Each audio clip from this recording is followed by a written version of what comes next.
This is Martin Giles of the Guildford Dragon News, and this afternoon I'm with Diana Jones, who was recently elected as a Green Party councillor for Tillingbourne Ward at the local Borough Council elections.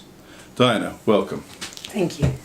Is it true that you were doing your ironing when you heard about the fact that you had been elected as a GPC councillor? Well, it's almost true.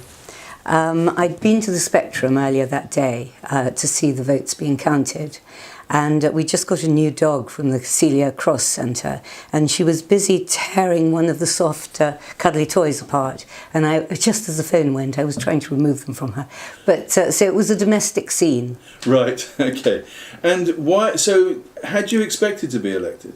No, I hadn't. I had a telephone call some weeks, maybe a month, six weeks ago, asking if I'd stand more or less as a paper candidate.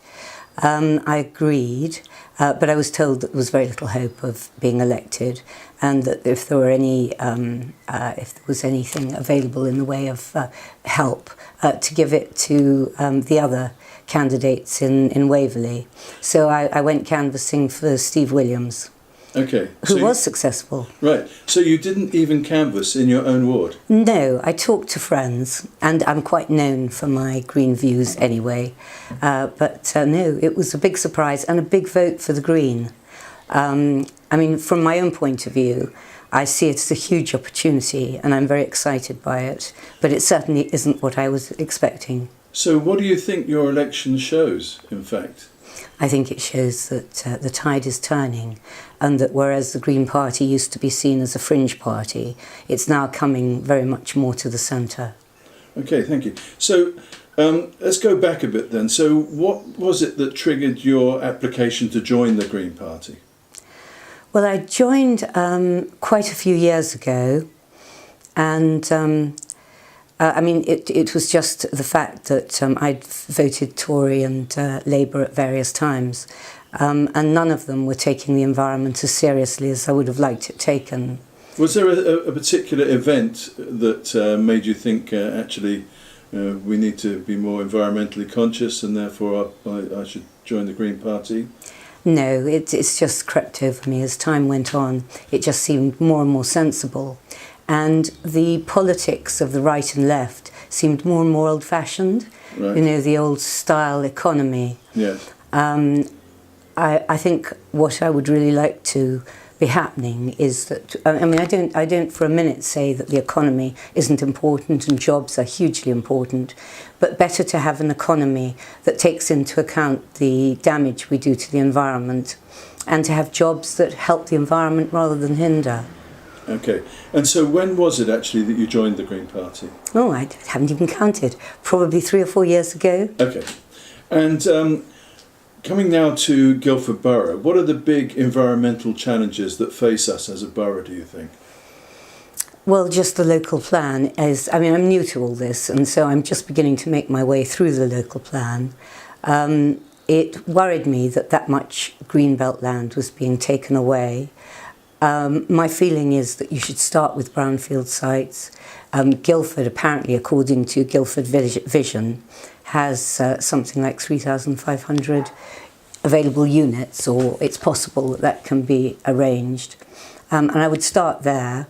After that, you look at greenfield sites, and at the very end, when you're absolutely desperate and there's an enormous amount of pressure on you, do you start to look at the greenfield sites? Now, everyone says that they would obviously prefer to start with the brownfield sites, but there are difficulties and obstacles to developing those. For instance, there's the Plaza site at the bottom of the Portsmouth Road in Guildford that's been left fallow for now, I think, about 25 years. But all the time the owners don't want to develop it. There's nothing the council can do. No. So what do you think should be done to overcome those kind of obstacles? Well, as I say, I'm quite new to this, and so I don't know the ins and outs of it.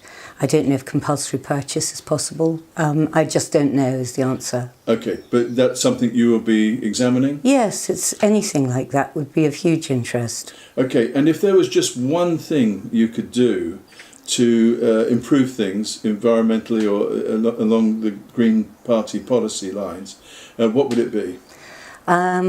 I think I'd say if you're if your energy provider is getting their electricity from fossil fuels, do change. It's probably cheaper to use a provider that uses renewables, and it's certainly so much better for the planet. Okay, so that's a message for the residents of Guildford, is it? And for the world. Okay, and what about the Borough Council? Will you be trying to get them to change their suppliers to make sure they're environmentally friendly? I should certainly start there, shouldn't I? It would be a shame if I didn't. Okay, and how do you think you're going to be able to influence decisions as a solitary Green councillor? Well, I think there are two ways. One is with the support of the Green Party and other environmental groups. You've got some excellent groups, Guildford Forum, and you've got Green Drinks. And I'll be relying on them as well as the Green Party to be giving me good ideas. As well as that, I think that there's a certain credibility to the Green vote. And I think if there's anything to do with the environment that needs endorsement, that's when I'll be looked to give it my blessing. So the Green Party endorsement can come through your vote on the council? Yes, I hope so. Okay, and now you've taken the decision to join the Residents for Guildford and Villages group. Why did you choose that group as opposed to the Lib Dems, who might think they're a more natural bedfellow? They are a very natural bedfellow, and we've got an awful lot in common, and I can see that we could work together very well in the future. But for this particular instance, I think my biggest concern was the local plan.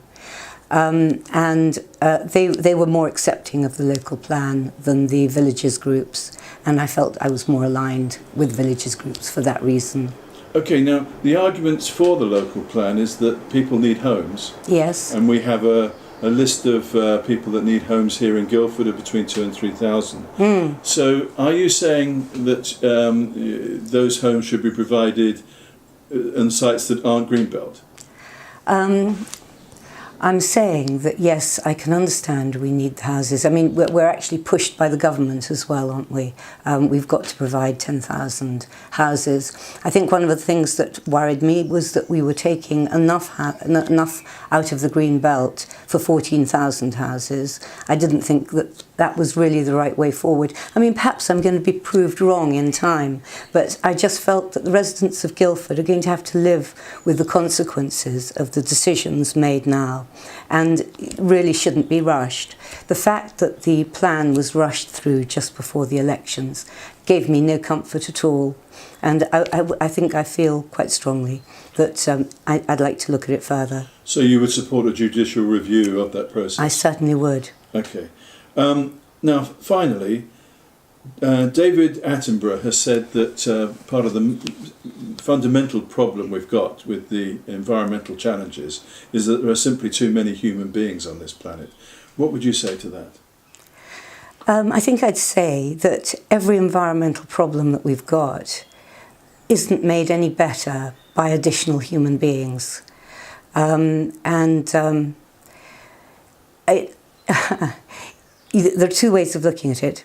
The more human beings, the more of us there are, the more of a challenge we have to protect our fragile ecosystems. On the other hand, if you have people who care about the environment, the damage they do is so much less. So really, I'm not so much saying, well, I am saying think carefully before you have your 9th or 10th. Right. But I think the important thing is to care for the environment and to limit the damage we do in that way. Diana Jones, thank you very much. Thank you.